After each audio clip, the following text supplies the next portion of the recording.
Vaheguru Ji Ka Khalsa, Vaheguru Ji Ki Fateh. Before I start, I'd like to thank all the masters, the gurus, and the teachers of all lineages, and all the masters and the teachers that have imparted this knowledge to me. I want to explain to you guys the process of inner alchemy and how to use our body to transcend and reach the higher states of consciousness. So I'd like to begin by saying that this will be a long video.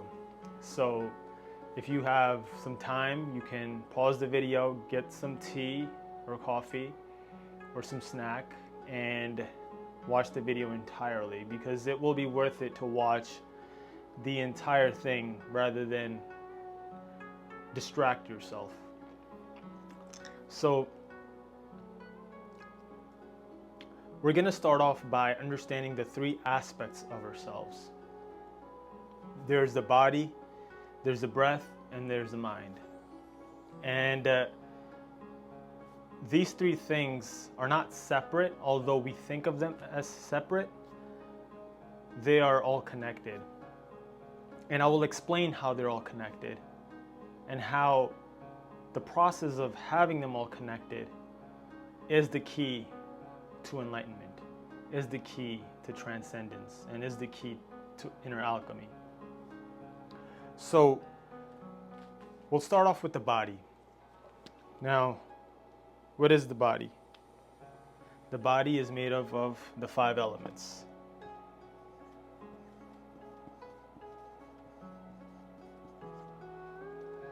Right? And within that 5 elements, air is another element, which is the breath that it uses. And mind is, mind actually doesn't use the 5 elements. It uses them on a subtle form. So the body is the 5 elements. The body is also by itself, it's not living. The body is dead. If there's no prana, if there's no breath within the body, it cannot live. So breath is our life force energy, is our chi, right? And it's important for us to live. It gives us life.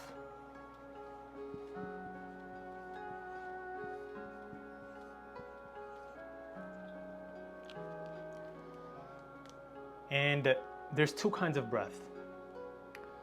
There is the breath that we're taking now. The inhale, hold, and exhale, that's the physical breath, also known as the postnatal breath. But then there's the prenatal breath. When you were in the womb, you were still alive. You weren't breathing. However, there was still prana within you. That's the prenatal chi. That's the energy that was given to you by God for you to get out of the womb and experience this world. So breath is twofold. There's pavan, which is the physical breath, and then there's prana, which is the prenatal breath, or the prenatal chi, you can say. Then there's the mind. Now, the mind is a thing on its own.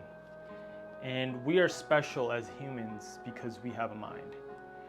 Other species, they don't have as much of a developed mind as we do. And that's exactly why we are humans. Even the word human, man means mind.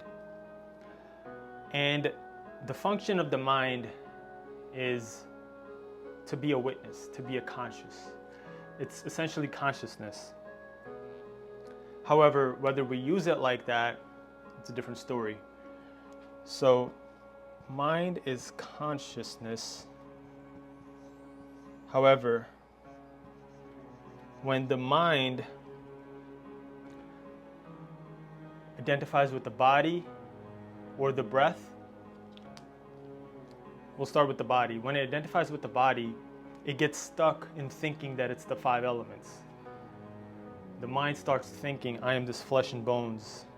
It starts thinking, I am this water I drink. I am this fire I'm lighting, this fire that I'm taking in, this breath I'm breathing, right? These sounds that I'm hearing. It starts thinking it's all of this. However, mind in itself is none of that. Mind is just consciousness.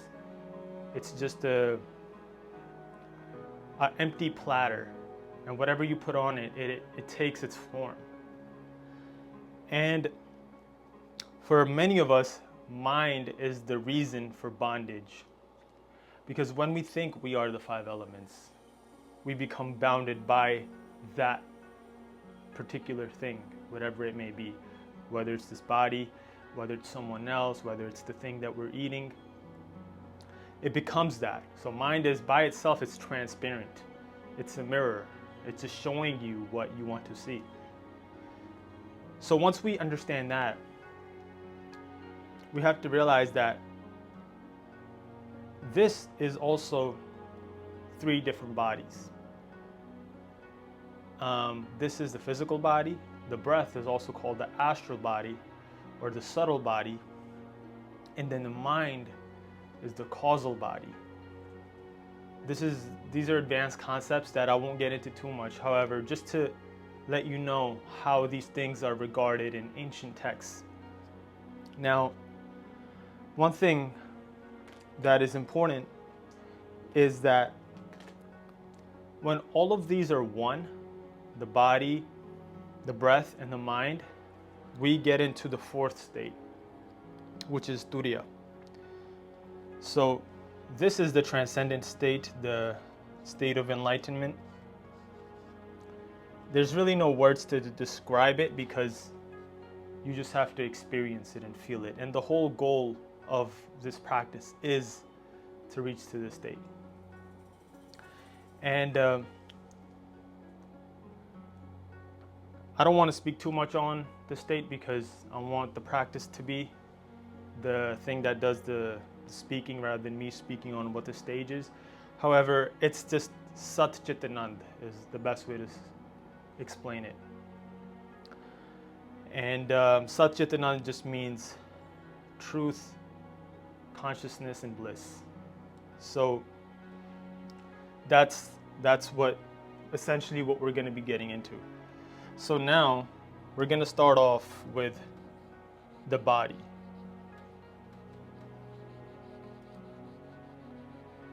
Or rather, the exercise that will connect the mind and the body.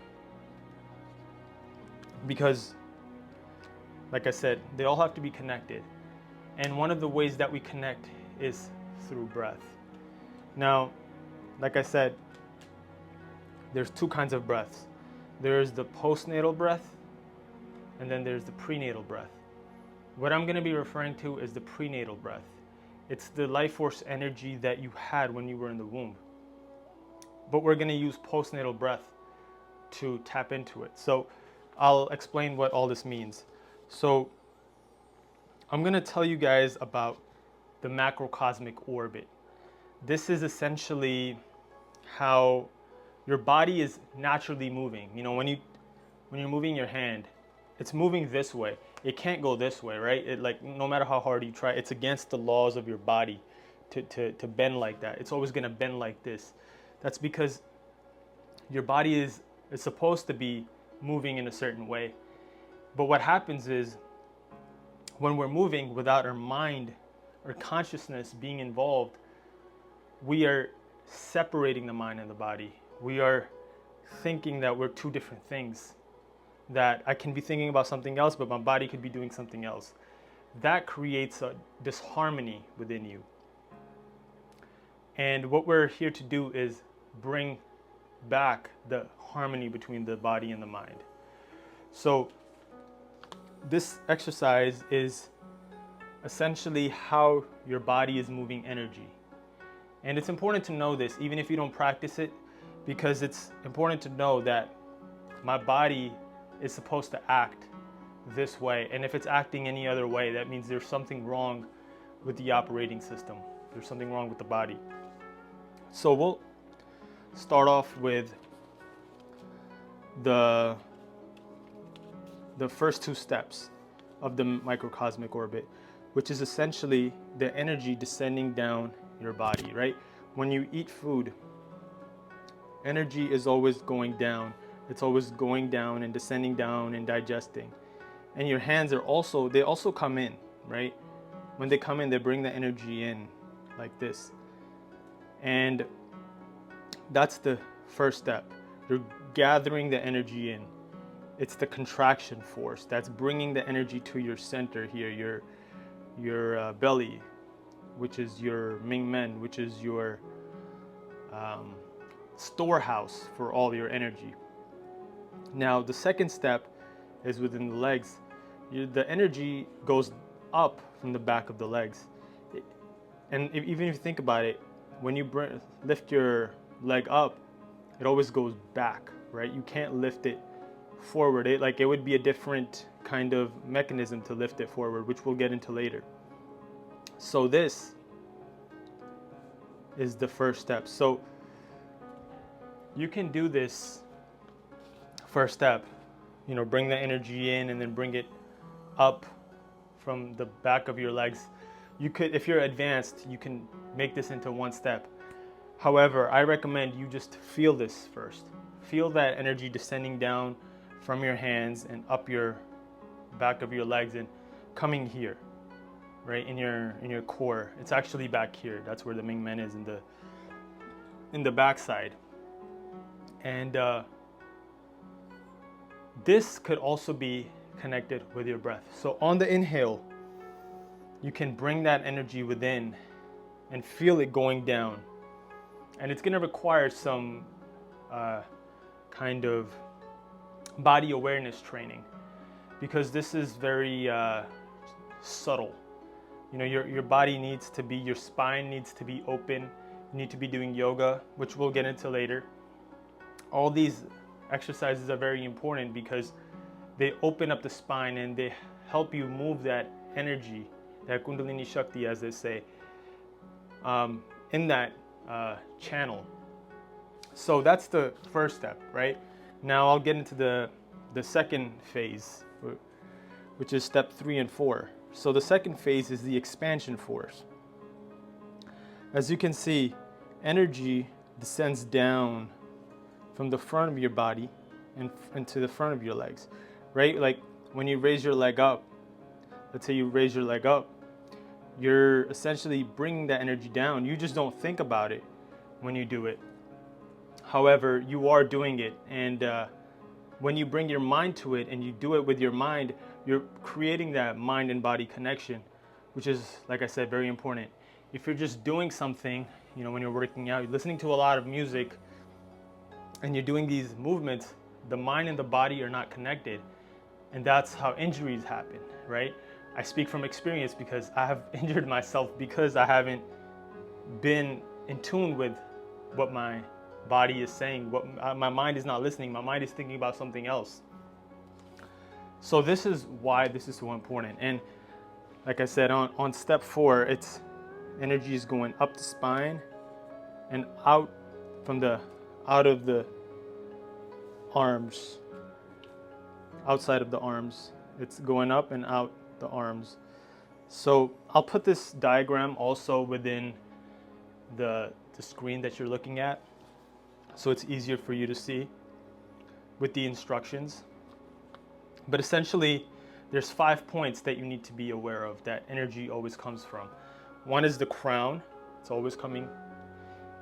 The second are the hands, which is also a very strong point where energy, you can either give energy or receive energy.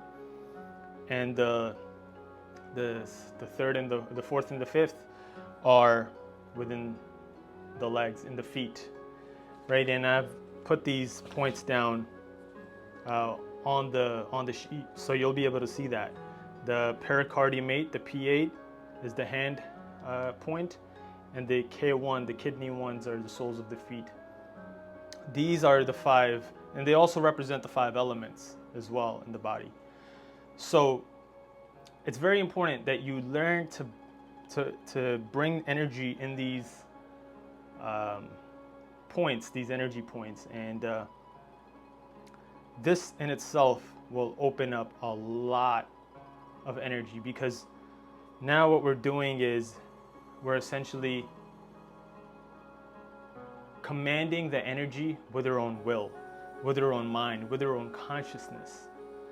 And that frees you up.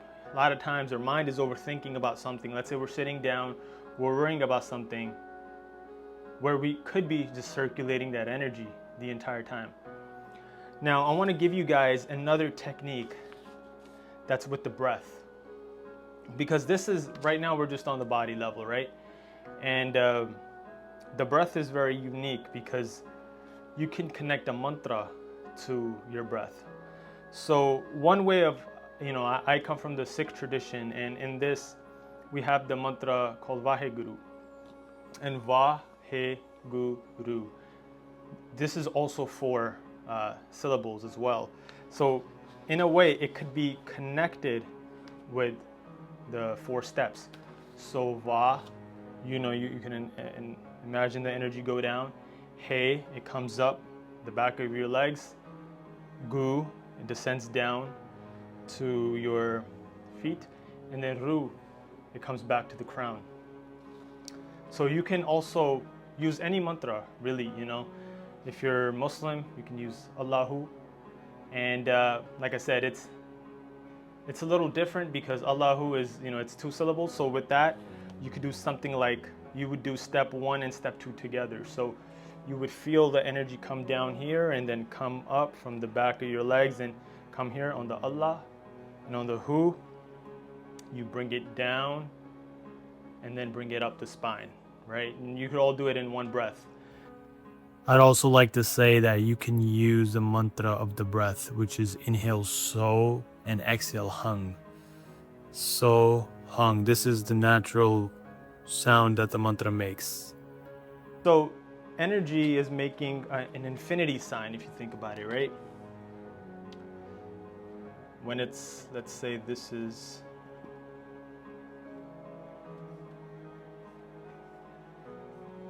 your body. So when it's coming down from here, I'll use a different color.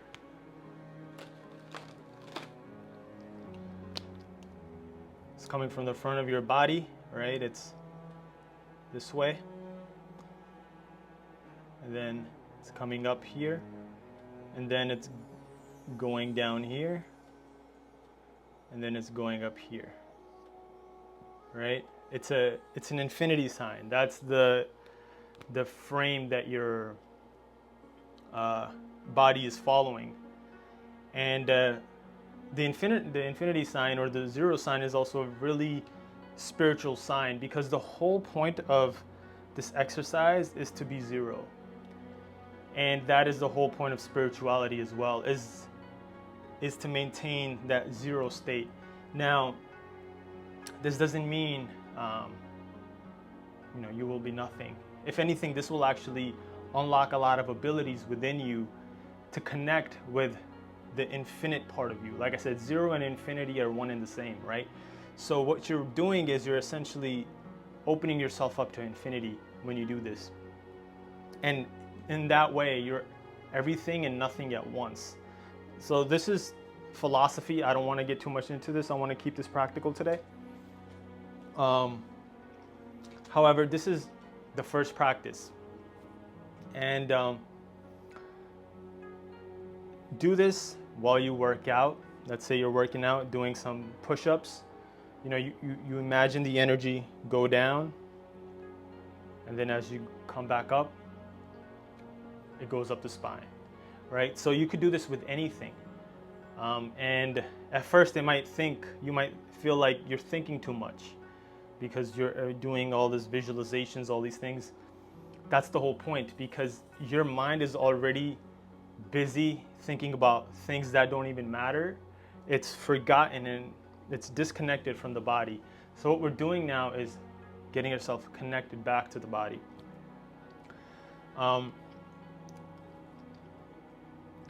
Lastly, I would like to get to the mind. The mind is, like I said, it's consciousness.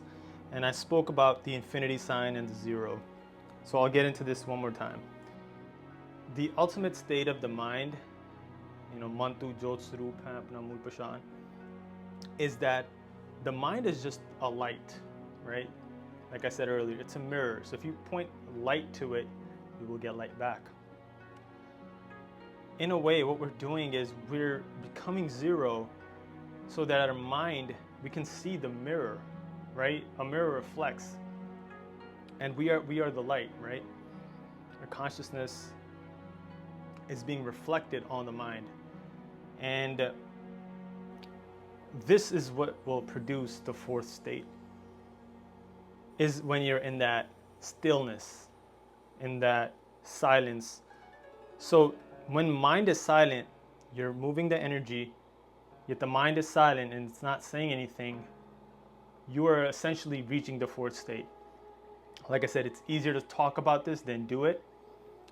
That's why I want you to experience it, and that's very advanced. And I don't expect anyone to be there right now. However, over time with practice, you can definitely do this. Now, a few things that I would like to get into about this and how to maximize the entire process, because energy work is not that easy, right? If it was that easy, everybody would be doing it. It requires a certain kind of lifestyle, and it requires that you are dedicated and committed. So I just want to go over some of the guidelines.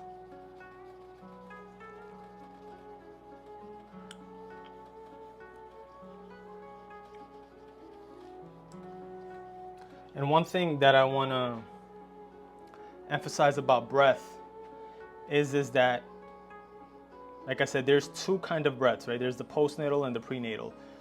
You want to learn to rely on your prenatal chi, your prenatal prana, because the physical breath, like I said, if you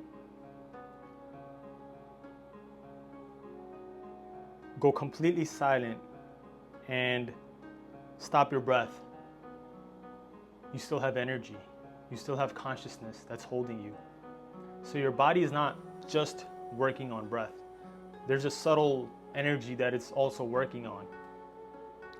When you can learn to distinguish that, when it's your last time in this body, your last breath, and you have control over where that energy goes, like I said here, you can bring it to your dasam dwar, your 10th gate, which is needed to ascend. I want to speak about the 9 gates. The 9 gates are essentially the 9 openings within our body, right? We have 2 reproductive, or 2 down there, 3, 4, 5, 6, 7, and 8, 9, right? So these are 9 openings within the body. And if we're identified with these and we think this is how I get to God, then you're essentially deluding yourself. And the 10th gate, which is up here, your dasam dwar, is hidden, right? It's where you hear the celestial sound, the unstruck sound. This is where your connection with God is. And I say unstruck sound or celestial sound, it's a feeling also, not just a sound. You feel God. That's why it's a feeling thing, you know. I don't want this to be a thinking thing, because it's very easy to think and read and get knowledge. What we're here to do is feel. It's a feeling process. Feeling is healing, as they say. So what we're essentially doing is feeling all of our energy, and being able to move that energy is what's going to do the healing. So what you want to do is go to the hidden gate. It's called the 10th gate, and it's hidden. And it's hidden for a reason, because it's a trick, right? We're here to learn to not be tricked by the outside world and to go within. And that's why this energy work is so important, is to keep moving that energy. Because wherever you've been spending, whichever organ you've been spending your energy in, most of your life, that's where your energy is going to go. So this is a very important key. I spoke about enlightenment and why this work is important. This is why we're doing this. So now we'll get into some guidelines.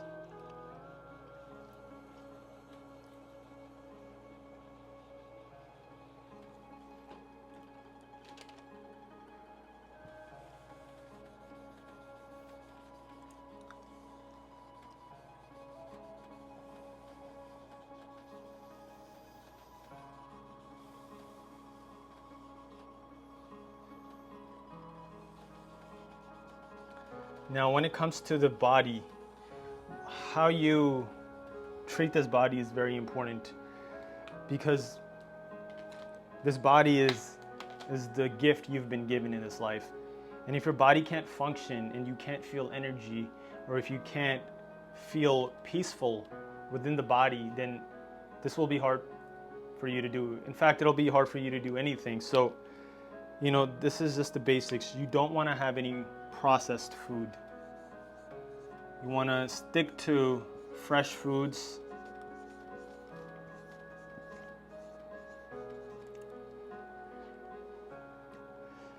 Foods that are alive, natural, fruits and vegetables are the key. And I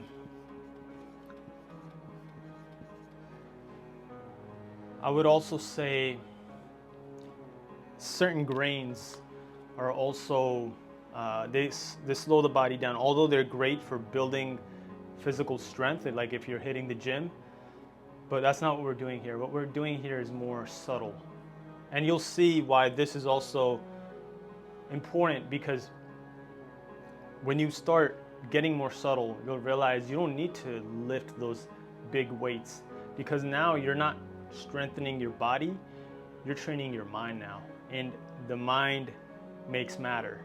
So in a way, when you've conquered the mind, you're already conquering the body. So we're not so bodily focused when we do this.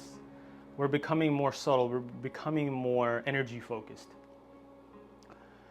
No processed foods, fruits and vegetables.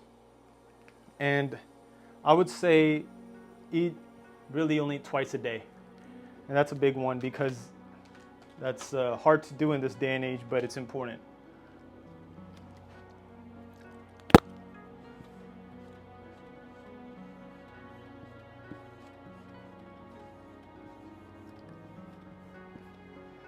And the reason for that is because when you're moving energy and you have a lot of food within your system, that energy is going to digest that food. That's where most of your energy is going.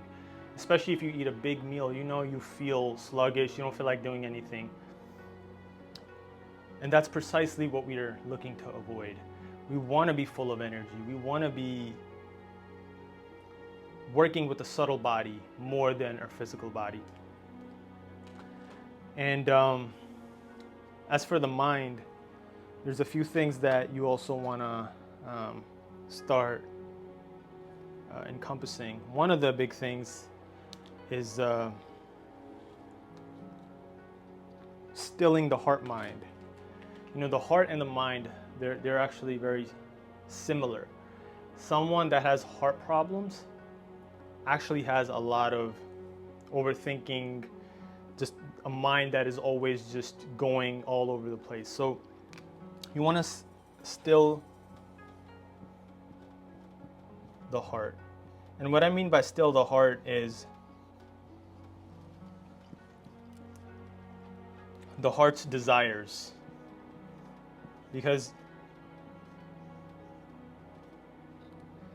the likes and the dislikes is what keeps us bounded to karma. And what we want to do is get above the likes and the dislikes. Meaning, when your mind is still, when your mind is one, pain and pleasure, bondage, and even moksha, all these things are fleeting, and they all exist within the mind. The mind thinks that I'm in bondage, so it becomes in bondage. The mind thinks I'm free, so it becomes free, right? Like I said, you want to get out of these concepts. You want to remain one-centered. So that's a really strong practice for you to do while we do this work. Because when you do this practice, when you do move energy, your mind will be like, why am I doing this? This is so weird. No one does this. This is just, something someone just made up. No, it's not made up. People have done this for centuries. This is a very ancient secret practice that yogis have been doing for many, many centuries and even thousands of years, really.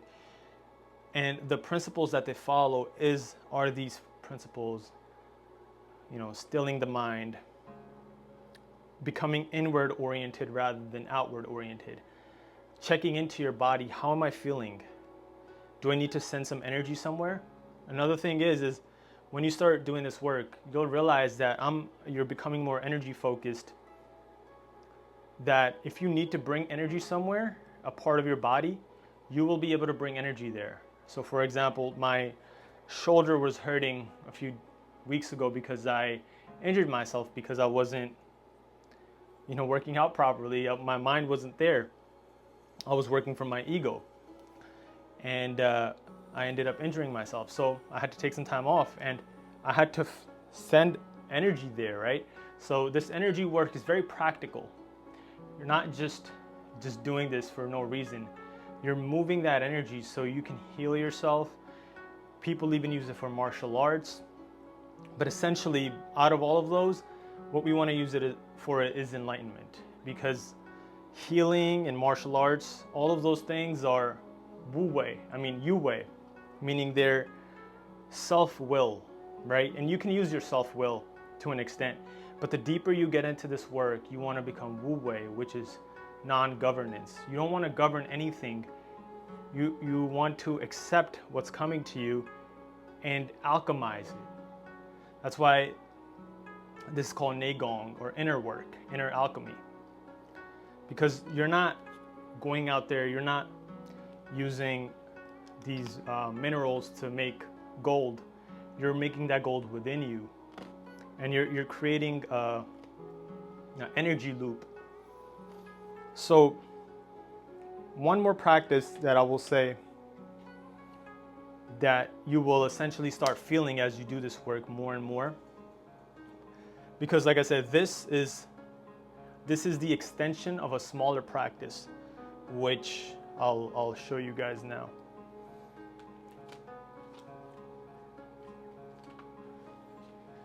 So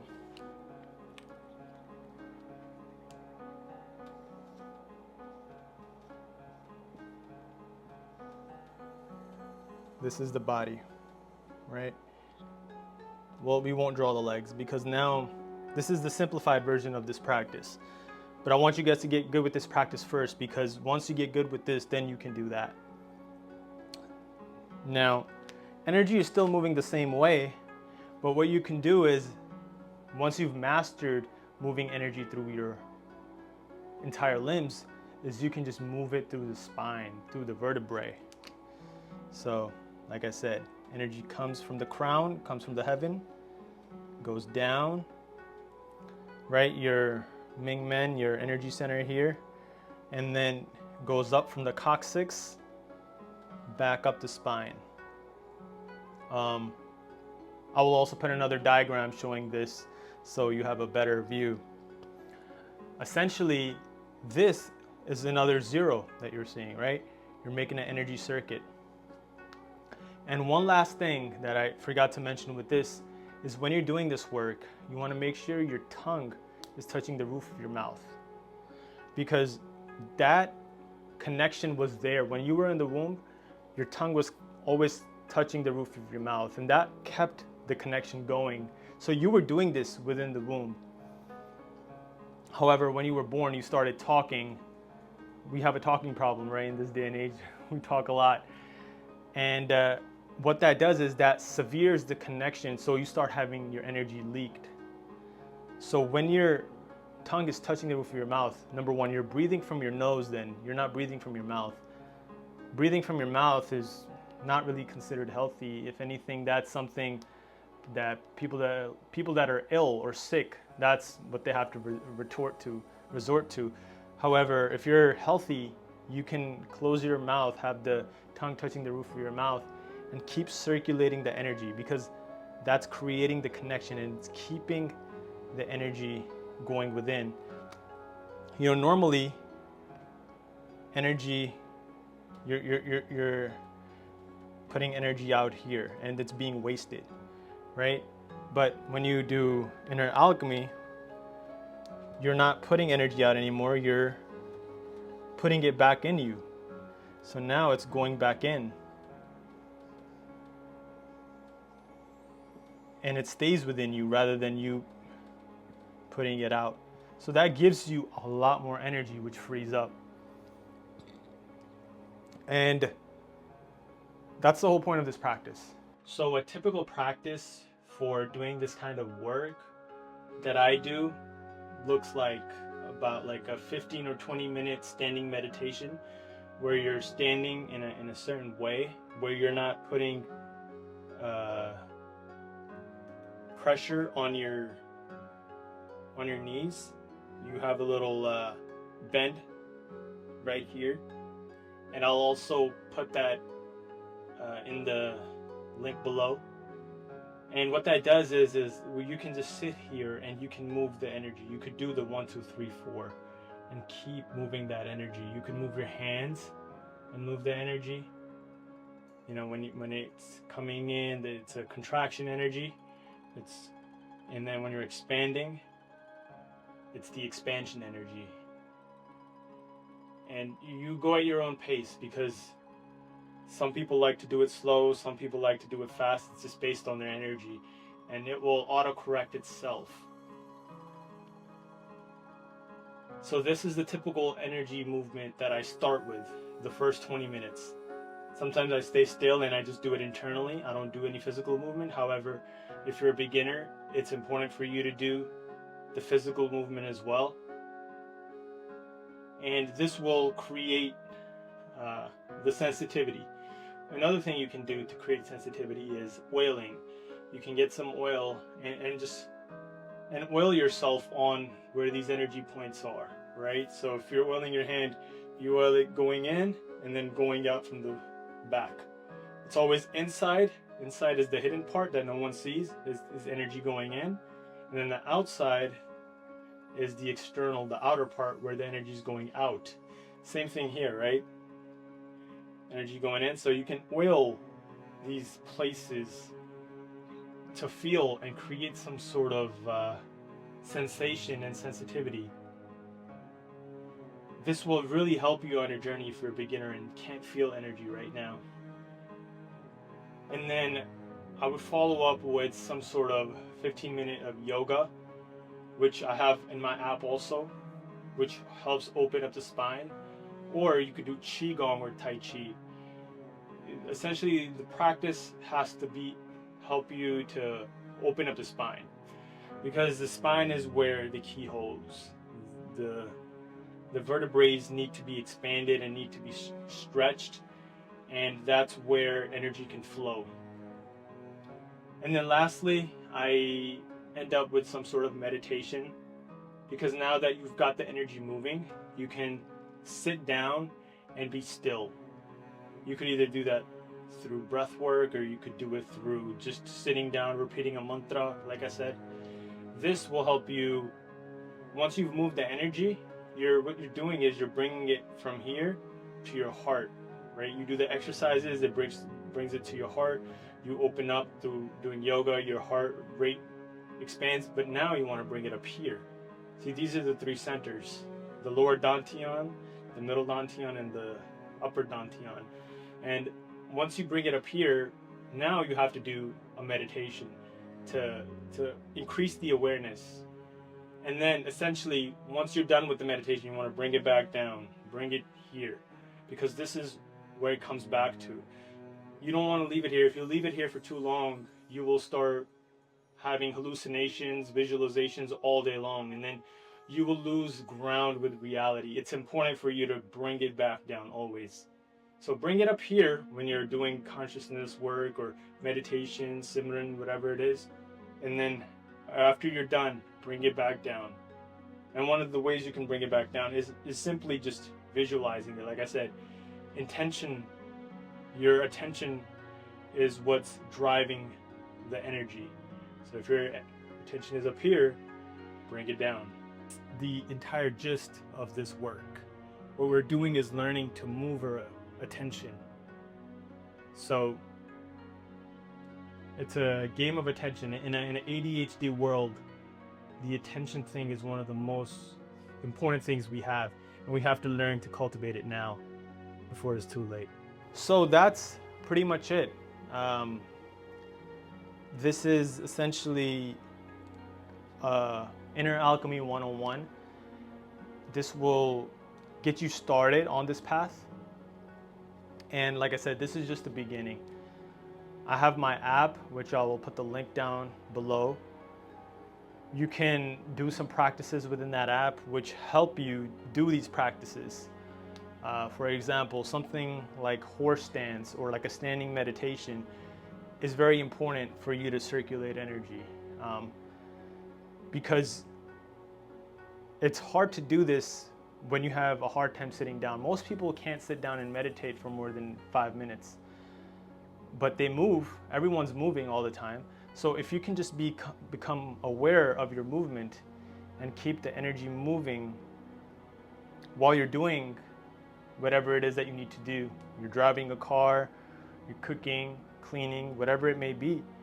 You can still move the energy and know that now you're connecting the body and the mind. You're no longer just doing it mindlessly or thinking about something else and just doing something else, right? You're connecting it. So with that being said, thank you for watching, and I'll see you guys on the next one. Vaheguru Ji Ka Khalsa, Vaheguru Ji Ki Fateh.